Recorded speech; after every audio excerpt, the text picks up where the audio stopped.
Hello friend, नमस्ते, प्रणाम। मैं नीलू मौर्य अपने यूट्यूब चैनल पे आप सभी दर्शकों का स्वागत करती हूँ। और मैं जा रही हूँ एक सुंदर सा माता जी का पचरा गाने। आप लोग को ये वीडियो पसंद आया तो प्लीज़ चैनल को सब्सक्राइब, लाइक करना और अपना आशीर्वाद देना। राधे राधे, राम राम। कौने ही पापी के करनवा बसेलू परवतवा ए मैया। कौने ही पापी के करनवा बसेलू परवतवा ए मैया। नीचवा जे हो तू मैया पुड़िया चढ़वती। नीचवा जे हो तू मैया पियरी चढ़वती।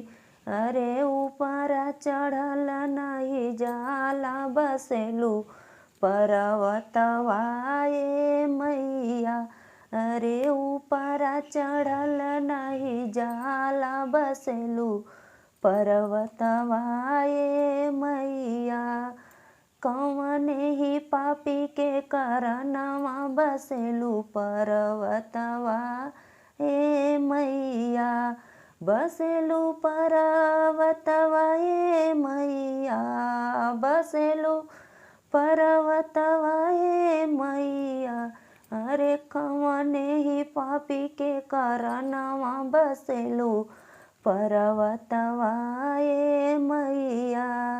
नीचवा जे हो तू मैया। नीचवा जे हो तू मैया आरती उतारी। त नीचवा जे हो तू मैया फलवा चढ़ाई। तेरे ऊपरा चढ़ल नहीं जाला बसेलू परवतवा ए मैया। अरे ऊपरा चढ़ल नहीं जाला बसेलू परवतवा ए मैया। अरे कौने ही पापी के करनवा बसेलू परवतवा ए मैया। नीचवा जे हो तू मैया हुमिया करवती। नीचवा जे हो तू मैया हुमिया करवती। अरे बसेलू पहाड़वा ए मोरी मैया। कौने ही पापी के करनवा बसेलू परवतवा ए मैया। नीचवा जे हो तू मैया धूप अगरबत्तियाँ चढ़वती। नीचवा जे हो तू मैया नरियल चुनरी चढ़वती। अरे ऊपरा चढ़ल नहीं जाला बसेलू परवतवा ए मैया।